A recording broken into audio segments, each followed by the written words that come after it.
माँ की ममता। एक रात मनोज बाबू अपनी पत्नी मोना के साथ शादी की पार्टी से अपने घर को लौट रहे थे। रात ज़्यादा होने की वजह से कोई सवारी गाड़ी नहीं मिल रही थी। मनोज बाबू का घर मुश्किल से 3 किलोमीटर की दूरी पर देहरादून के एक पहाड़ी गांव में था। मुसीबत यह थी कि महीना सावन का था और ऊपर से जोरों की बारिश भी हो रही थी और उन्हें अपने घर पहुंचना भी ज़रूरी था। अतः उन दोनों पति पत्नी ने पैदल ही घर जाने का निश्चय किया। मोबाइल के टॉर्च की मध्यम सी रोशनी में वे दोनों आगे बढ़ने लगे।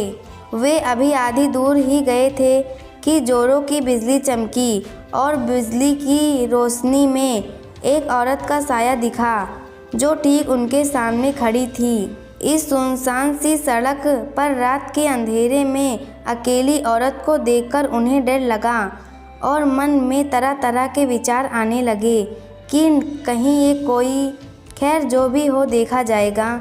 ऐसा सोचते हुए उन दोनों ने अपने कदम आगे बढ़ा लिए, लेकिन बिजली बार बार लगातार चमकने लगी थी और उस बिजली की चमक में वे औरत दूर से ही साफ साफ दिख रही थी। वे औरत उन्हें रोकने का इशारा कर रही थी। उसे देखकर मनोज बाबू की पत्नी की तो हालत खराब हो रही थी, लेकिन मनोज बाबू को अब लगने लगा कि ये औरत शायद कोई मुसीबत में है। मनोज बाबू जब रुके तो वे औरत उनसे हाथ जोड़ते हुए बोली, भाई साहब प्लीज़ मेरी मदद कीजिए। तेज़ बारिश और पहाड़ ढलान होने की वजह से मेरी गाड़ी का एक्सीडेंट हो गया है। मेरी गाड़ी इस पहाड़ी ढलान से नीचे गिर गई है। इसमें मेरी 1 साल की मासूम सी बच्ची है। प्लीज़ आप दोनों उसे बचा लीजिए।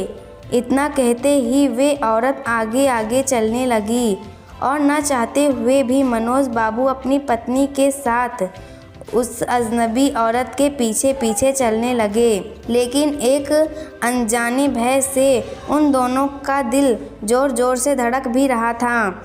जैसे ही वे दोनों पहाड़ी से नीचे उस गाड़ी के पास गए तो उन्होंने देखा कि गाड़ी में एक प्यारी सी मासूम बच्ची रो रही है। मनोज बाबू ने बच्ची को गाड़ी से निकाला तो पाया कि बच्ची बिल्कुल ठीक है। मनोज बाबू ने उस बच्ची को अपनी पत्नी की गोद में दे दिया।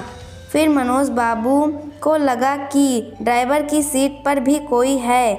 जब वे आगे जाकर देखे तो उनके होश उड़ गए, क्योंकि ड्राइवर की सीट पर वही औरत खून से लथपथ होकर मरी पड़ी थी। मनोज बाबू को अब सब कुछ समझ में आ गया था। वे दोनों पति पत्नी बच्ची को अपने गोद में लेकर घर की तरफ आगे बढ़ गए। रास्ते में उनकी पत्नी ने उनसे पूछा वे औरत कौन थी, फिर वे औरत दिखाई क्यों नहीं दी, कहीं वे कोई।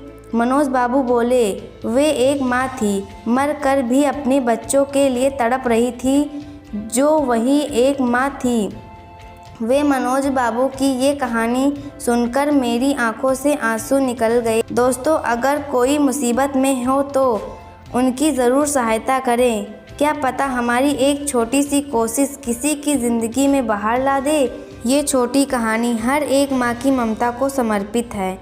ये छोटी सी कहानी अगर आपको पसंद आई हो तो वीडियो को लाइक, कमेंट एंड सब्सक्राइब ज़रूर करें। Thank you.